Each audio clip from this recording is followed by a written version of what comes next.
thank you guys for coming. Thank you. Thank you for coming. I didn't think anybody was going to be here. I thought we'd be the... Well, no, it's fine, it's fine.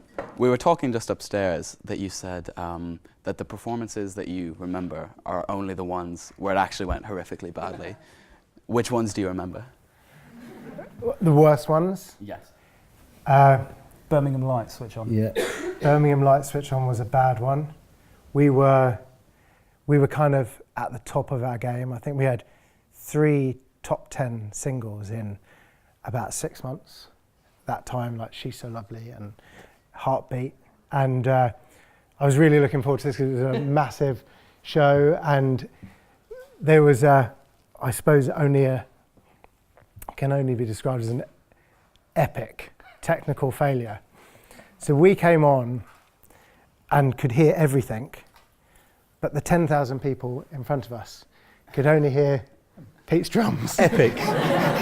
So lucky.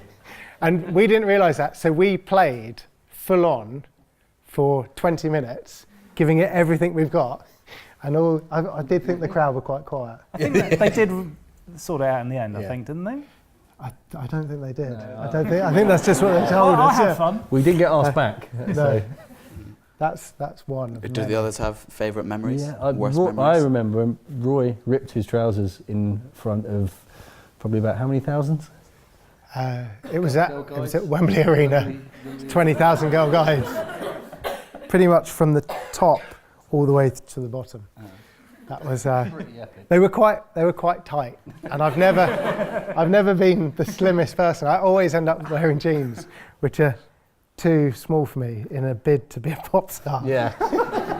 And I stepped and that up. not proved it. Yeah. As I stepped up onto the drum riser, and as I did, the trousers ripped all the way down. It was like I was wearing 2 leg sleeves. And it was, I'm glad we started with this question. It's my favourite story. Because it was obviously a load of children.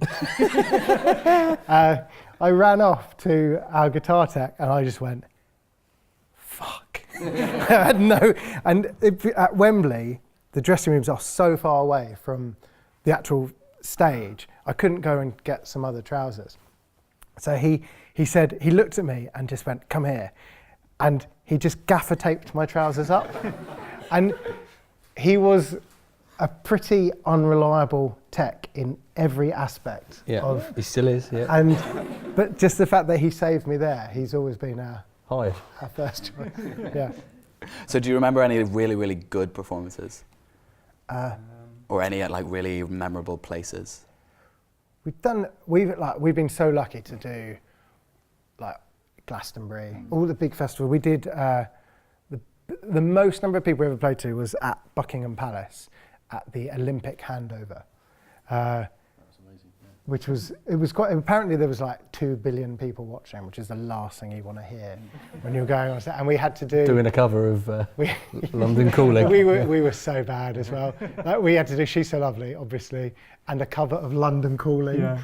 I loved how you didn't have, he had no idea of the words. So I taped down on the I just spent ages trying to learn the words. I ended up having the words on there. The thing I remember about that was during She's So Lovely, was we were told that the Mall would be, there was going to be 100,000 people down the Mall. And so we were so you got Buckingham Palace here, and you got the stage here, and there was thousands and thousands of people around here, and then there's a walkway all the way down to the fountain, in the middle where Buckingham Palace looks on. And then you've got the Mall down there where there's going to be 100,000 people. So I thought I've got enough time at the end of She's So Lovely to run down here, get to the fountain, and just wave to the adoring public. And so I legged it down there, and it was a lot further than I thought, first of all. So I get down there, I'm literally wheezing. Get down there, and there's no one there. There's literally no one there. But there was loads of videos, so I went, and then I had to get back, and I was like, there's one picture which I found of just me sprinting to get back to the last one. Yeah, it was hilarious. That was a good one. Yeah, that was very good. That was quite a good one. So next I'd like to circle back. People who've been in Oxford a little bit longer will remember your advertised performance at Fever on May Day in Oxford. Would you like to comment on the circumstances around that event? It was late. Was that the DJ set? Yeah. Is that, yeah. That was. I've done a bit of DJing in the last year. I was approached by Propaganda, who I love. I remember going to Propaganda nights when we first started out, like indie, indie band, sort of club nights, because I was never into like R&B or club music. So those sort of nights were like my nightclub sort of time.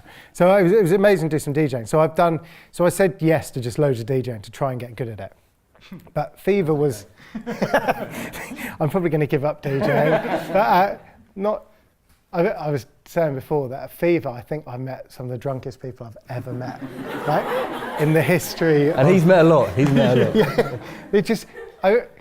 it's one of the things about like when you're in a band and you're on stage, or like here, everyone's looking at you and like paying attention to you, which is like, you know, a nice feeling. When you're in a band and you know what you're doing.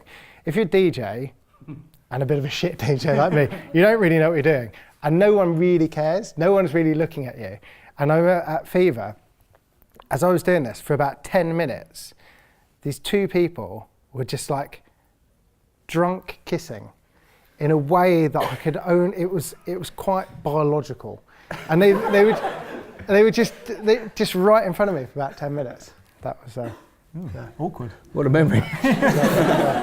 yeah. I can sense with the way that you guys are reacting to this question, there's some tension in the band sometimes. No, I'm just not going to get into DJing. I think I'll leave it to the pros. But you spend so much time together. Do you get on each other's nerves? Not anymore. Yeah, I think we've Got past that. got past it. Yeah, we've been together for like 30 years. I've known Roy, and I think the first 10 years you get through that. So now there's nothing you can do that can annoy me. No, there is. There probably is. I think I met Pete at Cubs when we were 5 and Greg on the first day of secondary school when we were 11. And we have a very amazing dynamic where we just... Don't talk to each other. no, we spend, we do probably 70, 80 gigs a year. So we probably spend every weekend of the summer away together and then a tour every year. And I can't remember a single argument, ever. But I think we just have a personality where it kind of fits, do you think? Greg is literally the most laid-back person in the world. I would love to be married to Greg. If he was because he's just like, yeah, man, it's great. But we've done, I think it's quite easy to take for granted, but knowing lots of other bands and working with lots of other artists, a lot of bands hate each other, absolutely hate each other, because it's like you spend a lot of time with different egos and different, creators in that sort of environment. You can really, it's rare where that you have something like that. It's quite a special thing, I think. So when you met each other when you were 5 and a bit older, did you think that you would, however many years later, be performing together? No, really. God no, I don't even. I'd heard him play the guitar. Even when we were in a band, we didn't think we'd be playing. We got into music, and the way me and Greg got into music, we were, I think fair to say, pretty much the uncool kids at school. I think that's very fair to say. Yeah, we didn't play football. We were crap at sports, and we used to hang out in the quiet green at school, and as we were in the quiet green, this drum kit, someone brought this drum kit through the quiet green, and went into one of the practice rooms, and there was an announcement there were going to be drum lessons, and I think me and Greg both looked at that and thought, that may be the only way we ever get a girlfriend, if we learn to play the drums. And we kind of started just playing drums together when we were 13, something like that. And then realised girls don't like drummers. Yeah. True. And that, and then we started playing in bands. I think we always, even from 15, 16, as soon as we first started a band, we planned to be as big as Oasis, because they were the big band when we were at school. But I think every band does. I think every band has that dream. And so we just kind of, while all our friends went off to university or got proper jobs, we just refused to give up on that dream. And then when all our friends started getting married, we still didn't give up on the dream. Getting doctorates. Yeah, having families. No, it went from like when we first started doing gigs when we were like 18, it was so cool. Like everyone was like, oh my God, they're so cool. They're doing a gig in a pub. And then like when we were at 26 and everyone's going, mate, I've got to get back, I've got a babysitter. You know, I'm not coming to see a band. So yeah, it was a long time. I don't think we never thought it'd end up. So when did you know that it was turning around and things were really going to go big? There was that. What was it V Festival? The first time we played it, 2006. But we got asked to do an encore. Yeah. So we played all our songs. Yeah, we got asked to do an encore. We only had 6 songs, so we had to play the first song. To come back on and play the same song. Yeah. First time I knew that we were onto something was we spent from 18 to we were about 24, 25 trying to get a deal in a rock band. We used to just send out demos. And then we kind of changed the music into what became Scout for Girls. So it was like kind of an indie poppy, more acoustic fun sort of what that first album became. And we stopped sending out demos, we stopped approaching record companies. All we did is we hired out a room in a local pub and we used to put on a night there every other... Once a month, wasn't it? Yeah, once a month or Mm. once every 6 weeks. It basically started with about 50 of our mates, and then after about 6 months, we were selling it out. And it was only like 250 people, but at that time, I remember that time when we played I'm Not Over You, which was a song on the first record, which was actually written when I was 10 years before that. And we started playing it, and everyone started singing back the words. And that's kind of the first time you know... You've been singing them wrong. Yeah. And that was kind of when we knew, you know. Well, do you know, the moment we actually started making any money from it, like doing these club nights, was suddenly when managers started becoming interested. So, So just looping back a bit on trying to find girlfriends. Yeah. Some people kind of ask before the event, what's the band's name about? Yeah. Sounds a bit weird. So where did you come up with Scouting for Girls? Yeah. I still Do you don't know what, like, in 2019, I realised our band name is a bit fucking weird. But in 2005, it wasn't. Like, I don't know if how the world's changed and things like that, but it just didn't seem weird. I still remember you phoning me up. But I've got the best name. Yeah. You are, yeah. Oh no, actually, I agreed with him. Oh, did you? Then. We did then. I'm sure everyone knows. Scouting for Boys was a book written in 1907 by Baden-Powell. Started the Scout movement. It's actually in the top 10 best-selling books of all time. It's up there with the Bible. Like, it's insane how many. And when you look at me really, it's up there. And when I was growing up, I read it. I was in the Cub Scouts with Pete, and I remember reading it. It's like a boy's own, you know. It tells you how to build knots and make rafts and build shelters. I loved that stuff when I was a kid, and I was a very nostalgic adult. I'm still very nostalgic, and so I thought the idea when we first started Scouting for Girls, it was very much like all the imagery was thrown back to being a kid, having no carefree, you know, writing songs about James Bond or Michaela Strachan, and it all sort of fit together. And I thought doing a twist on Scouting for Boys to Scouting for Girls was genius. But I wish that we'd chosen some random name like U2 or Coldplay or some name that doesn't mean anything. I think it served us well, but now It don't. I think in 5 years we're going to have to start being called SFG or something like that, or you know. Yeah. So talking about other bands, in your time in the industry, have you had rivalries with other bands or collaborations or? Fucking Hoosiers. Hoosiers. We've actually got this pact that the moment the Hoosiers give up being a band, even if we're mid-gig, we're just going to stop. And that's it. We're just going to walk a off minute stage. extra. It's like, we lasted a minute more than you guys. By the way, they have no idea about yeah. We haven't told them yet. They're always really nice to us when we meet them. They're actually really lovely bastards. But they were on the same label as us. They were signed like 6 months before us, and once we found on our recording budget thing from Sony that we'd actually paid for one of their videos, which was annoying because A, we paid for it, and B, we saw that they were getting paid loads more for videos than the videos we were.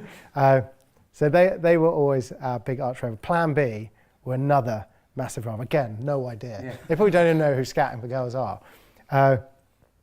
We got nominated for an Ivor Novello for the song This Ain't a Love Song, and for most performed work. And as a songwriter, the Ivor Novello is the most ultimate thing that you can win. It's to me, it's the most incredible, the highest accolade you can get as a songwriter. Be recognised by your other peers for writing a song. Didn't win that. So it was up against She Said by Plan B. So this is 2010, 2011. And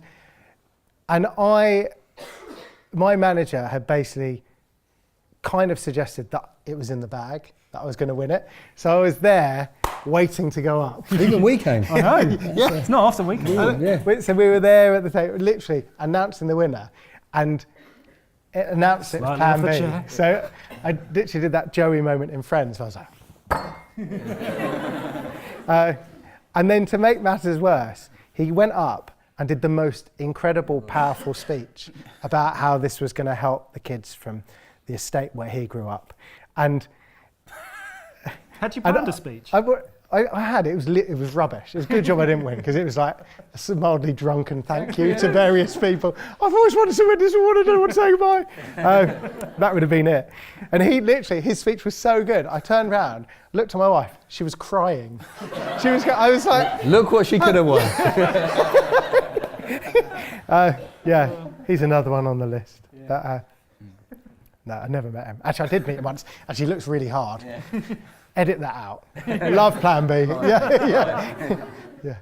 So jumping completely into an alternative universe, imagine it had never taken off and you had stopped doing music. What do you think each of you would be doing with your lives today? Oh, I don't think we would.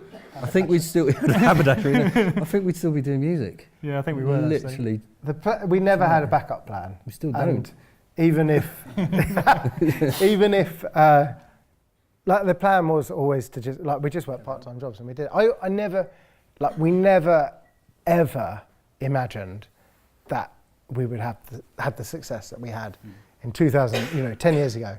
That means we're still doing this now. And I thought at best we would be like a culty indie band who could still do gigs and do some festivals, and we'd just work part-time and sell CDs. There was never any other plan.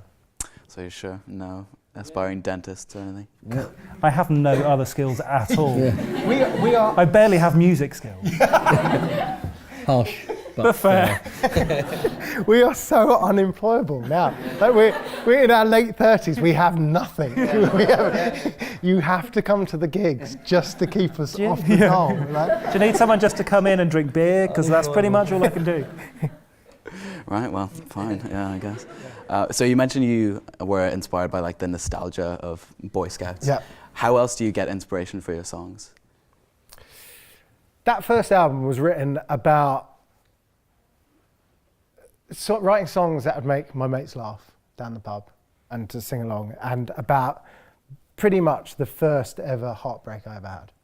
And I think a lot of those songs were, and songs even to this day, I think the first time you ever get your heart broken stays with you for a long time. And if you're a songwriter, that is, when you are a young songwriter as well, as most artists are when you start listening to them on the radio, is the most powerful emotion that you experience, that thing. So that was kind of where a lot of it came from, but trying to put it in a fun, happy, jolly way. Happy way. They're the happiest sad songs you can sing. Yeah. Do you have any songs of yours which are really popular but which you actually hate and which people didn't like? No. I don't think so. No, the ones we've always been really lucky. Like we've never had an A&R person who said, you have to put out this record. So we've never had to put out a song which we didn't like. And also the people who, I know it always makes me laugh when artists say, oh, I hate playing the big hit. Like, I love playing She's So Lovely because He doesn't have to sing very much of it. yeah, I don't have to sing very much of it. That record is still paying all our mortgages, and it's the end of the gig, so we can go and drink beer after. So it's literally, it's like, it's always my favourite song. But what was that? I like that reason too. Yeah. But it's no, to me the biggest buzz is that we got into this band. It was like it feels very different because I work with lots of young songwriters and artists now who are super talented and super focused on the industry and their career and their artistry. And we got in a band. Through everything. We got in a band to be in a band. We got in a band because, like, we were young teenagers when Britpop happened. Like, so Supergrass, Blur, Pulp, Oasis. And those guys looked like they were in a band having a great time, just hanging out, being in a band. And that was why we got in a band. You know, we loved music, we loved writing songs, but the main thing was just to be in a band and tour the world and like hang out with your mates. It was so going back to your question, which I've gone completely off. One of the biggest buzzes for us is when you connect with that audience, and those big songs are the ones where you connect most with. So which ones do you think connect most with the audience? So She's So Lovely, Heartbeat, Elvis Ain't Dead, James Bond always goes down really well. Yeah, This Ain't a Love Song, you know. I love playing them. Yeah. A lot of the songs it seems like there's like a clear story behind some of them. Yeah. Are there any very obvious stories connected to some songs? I think it's kind of like there are some good stories about all of them. Like we wrote I Wish I Was James Bond because I don't know, like, I'm just literally telling my most embarrassing stories. When me and Pete used to go out, before the band took off, we used to go to nightclubs saying that we were out of work actors and that you were the next James Bond. Yeah, we used to be pilots, or you were the next James Bond, which you've pulled off for a while. But we actually had written into our record contract that if Pete did get offered the James Bond gig, he was allowed to leave the band and come back at any time without losing any money. It's not in there anymore. No. It's gone. No. There was a credit crunch on at the time. Credit crunch Bond. Yeah. So I'm going to open it up to audience questions in a few minutes, but before that, I've been asked to bring in some big ideas to this chat. So particularly given the fall of HMV in the past few days, how do you think the changes in the music industry and the rise of streaming affect the music that people will enjoy listening to? Okay, so in terms of how it changes how you listen to music, streaming is, it changes people choose songs on a song-by-song basis. So one of the reasons we can still go out and headline festivals is because in 2007, people bought albums. And so a lot of people maybe would have bought our album and listened to it all the way through, or they listened to it in the car with their family. We have people who've, it was the song they listened to as kids because their parents liked it as well. Now people cherry pick their songs, and so they probably listen to a much huger range of music, but it's less artist focused. So you don't go as deep with an artist, I think.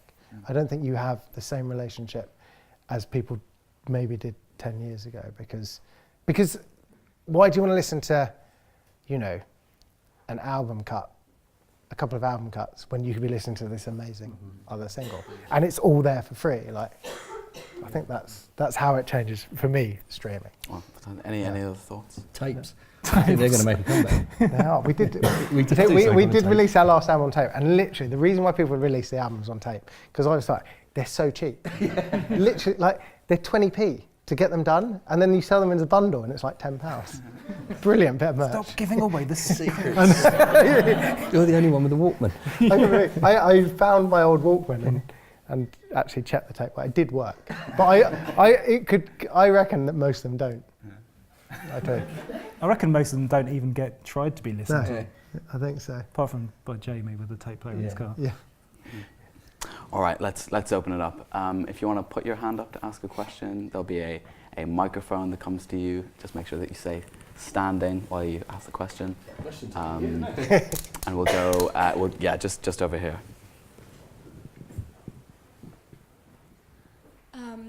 So a lot of us kind of our age bracket will Stand up, associate... Sorry? Can you stand up, please? Sure. Sorry.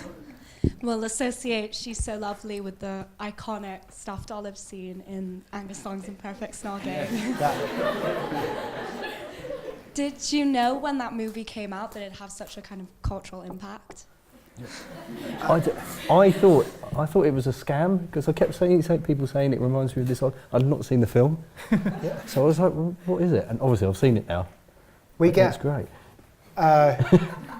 We use this thing called TweetDeck, so you can see every time somebody mentions Scouting for Girls. So if somebody says something nice about you, or not so nice, you can, so like this is what James Blunt does, so he can see everybody who mentions it and you can say something funny back. And I reckon at least once every day somebody mentions that film in relation to Scouting for Girls. And an olive suit. Yeah. I've never seen the film. I've never seen the film. Well, I've seen that bit now. Yeah, have you? It's the beginning. Yeah. The song's not in it anywhere else, so you don't need to watch anymore. But it is, to be part of somebody's life or childhood is an amazing thing. I feel very lucky because we get to do these shows and to play these songs, have an amazing time, and let people. A lot of this band was started about like this nostalgia, which we had ourselves from being kids, and to let people have that nostalgia themselves and experience it. It's great. It's always like our shows are always a very fun, happy, joyous sort of experience. So, but no, we never knew that film was going to be that big. Yeah.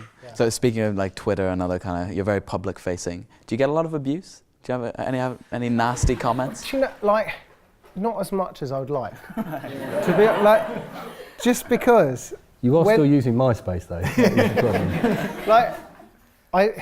This is, one of my life lessons was when the band was at its very height, and we were selling loads of tickets and having loads of top 10 hits. The abuse we got was insane. But the more successful you are, the more abuse you get. And so I would much rather have the abuse and the success because you just ignore it. It's a funny thing. Yeah. Apart from the time you put that picture of that newspaper clipping from The Sun and it all kicked off. Yeah, that was that weird. was a mistake. Yeah. And mentioning politics. Don't do that again. Yeah. So what's this? The song? We did England song last year. Yes, we did. For the World Cup, because there wasn't one. So there was no official World Cup song, which is like, to me, as someone who doesn't really like football, was the only thing I liked about the World Cup. And so we did a World Cup football song, which I actually thought was quite good. And we helped the team, didn't it? Yeah. Yeah, exactly. Anyway, I was just at a petrol station. There was a picture of Harry Kane on the back page of The Sun going, "We can win it." And like the whole campaign which we had was this belief right from the start that England were going to do really well. And I just put that on Instagram and go, the song was called England I Still Believe, and I just put England I Still Believe. But it was a copy of The Sun, and the hatred, which I didn't even see, I just saw the picture. The hatred which we got on that was phenomenal. Yeah, it was insane. It was almost up there, was when we put the leave, not the leave post, the Remain post, which was literally, I did. I used to like your band. Never, keep out of politics, boys. Never come and see your band again. Yeah. Great. Okay, another question then. Yes, let's go. Yeah, right here.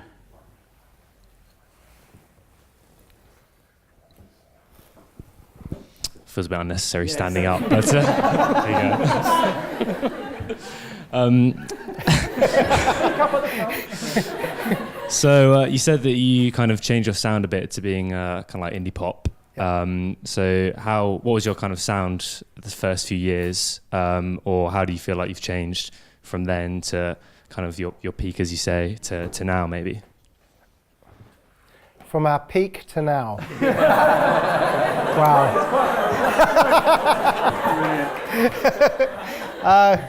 Thanks. We were a very average to bad rock band for a long time, when nobody was really listening to rock music as well, and we weren't particularly that good. But we were quite passionate about it, and we kind of moved into basically the music that suddenly started becoming popular was music which I really loved, and it was like The Feeling had come out, and Kooks had come out, and Hoosiers. Magic Numbers, that was another band who I loved, and it was something which I kind of wanted to do, but everyone else in the band was really set on rock. And so we went to the White Bear, which was the pub, our local pub, and we had this band conference, and I sat down and said, guys, I really think we need to update our sound, because I think it could be really good if we change it to like an indie, sort of poppy stuff. I've got some good songs, some good demos. And everyone else in the band said no. 10 years later, we changed our sound. Yeah. And so I did a couple of demos like that, and literally I sent out one demo of the new stuff, and we got more replies to that from record companies and managers than we'd ever done in the 7 years previous, just from sending one a cassette. And so that convinced them to change the sound. I'm still not convinced. Yeah. Yeah. And that was it. And it wasn't as it wasn't like we went, oh, the only way to be successful is to do this music. That was the music which I really loved. So, but I realise now that if you want to be, like, it took me a long time to realise we made so many mistakes along the way, and I think if I knew now what I knew, if I knew then what I know now, we could have had a record deal when we were like 21 or 20, but we just like did everything wrong from like pictures, photos, songs, like everything was, because we knew no one in the music business. We didn't like have a clue. It didn't have a clue. No.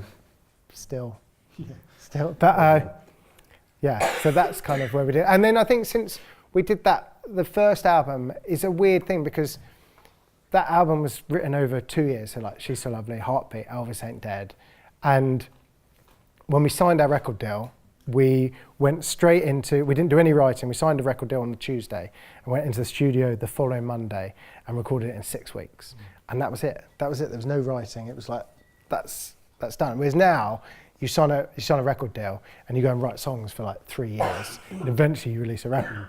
And it just all happened. And so there was, that record sold like over 1 million copies, and there was so little thought that went into any of that writing, like literally zero thought. And like, if I knew, and like the hours and time I've sweated on albums which have then gone on to do, like singles where you put it out and nothing happens. Like, you know, I think there was a time and a place for that record. And since we've done that record, like our last records, we're just trying to be, you know, kind of, we just do the music which we love, which is kind of like, you know, I think our strengths is like we love indie acoustic pop, you know, it's slower like, songs. Not slow. with, you know, some funny lyrics. And that's it. You say you did everything wrong, but if you were advising someone who's trying to like make it today, what advice would you give? Don't go down the rock. You've got to be like, the first thing now is people see through stuff. So if you want to do it, you have to be true to yourself, okay? But then if you want to be successful as well, you have to do something that is kind of what's going on at the moment, but with a twist. And that's it. That's Right. it. That's pretty That much simple. it. It's like Wow. That little Yeah. Why isn't everybody? well, that's what Literally. well, that's essentially what we did, but it took us 10 years to realise. We came along and like, you know, there are bands like the Kaiser Chiefs doing it, and we did like, we were an indie rock band, which was massive at the time, Arctic Monkeys and there, but with like a pop twist with slightly funny lyrics and 3 blokes who really didn't look like pop stars singing those songs. And that was our twist. And that's the same way if you want to be successful. You have to be, at the same time, as an artist, you have to be true to yourself. And I think if you're like a true artist, you just have to do what you do. Very profound. Yeah. Right. Another question. How about down here? Yeah, just in the blue shirt. Hi, thanks. You discussed Fever earlier. Can I ask you about Christchurch Ball, which you played 2 years ago? What were your impressions of it, moments from it, and would you consider doing it again? We loved it. Yeah. Like it's any ball we've done at Oxford is always like the best dressed of the most incredible. It's like a party from a film. You know, they're just insane. Like literally, we do lots of university balls. Jesus Christ! You should say something. How are you people studying? Sorry. And and we've always preferred Oxford because on the first year that we started like touring back in 2008, we did. I can't remember which one was it. It was at Cambridge. But Don't say that word. other one. Yeah. No, but this is the thing: is we managed to get kicked out of their ball, which we were playing at twice in one night. So that's why we've always had More fun in more Oxford. success. Yeah. Yeah. Do you guys really like live performance? Do you prefer kind of recording by yourselves, which is more satisfying? It's much more fun playing live, I think. You think I kind of like a bit of everything because if you do, we do sort of 75 every weekend, really 75 gigs a year. To then stop and go back to the recording process is quite a nice change. So it's all when it mixes up, I find it quite nice to do both, really. Most of our success has been in the UK because it's very British sound, and so that means we've never done like a world tour where you're away for 6 months, which I just don't think.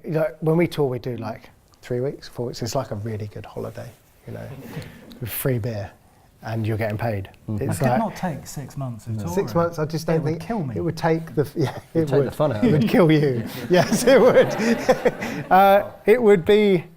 Yeah, we're very lucky in the fact that it does get broken up. So like we get to do a lot of, by the time you get bored of doing, by the end of like a month on the road, you just want to be in the studio. But then after like 3 weeks in the studio, you want to be playing a gig. So that's why we're here today. We've been in the studio all Literally, yeah. all January and February. So it's nice to get out and see people.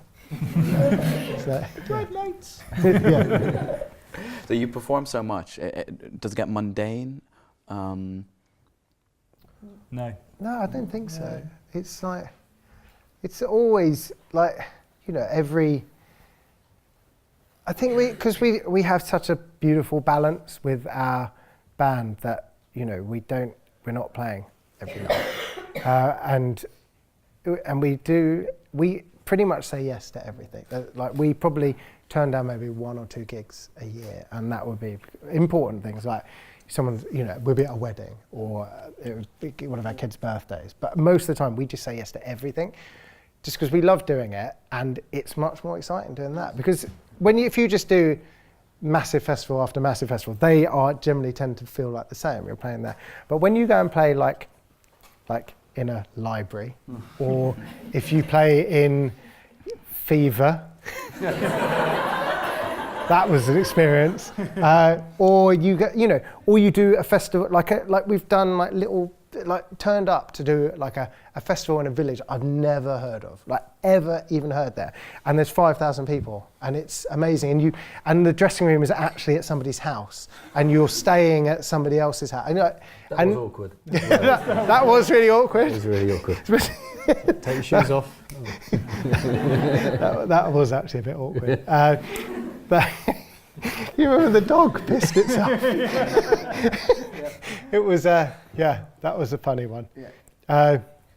But they're the ones you remember, so it never gets boring.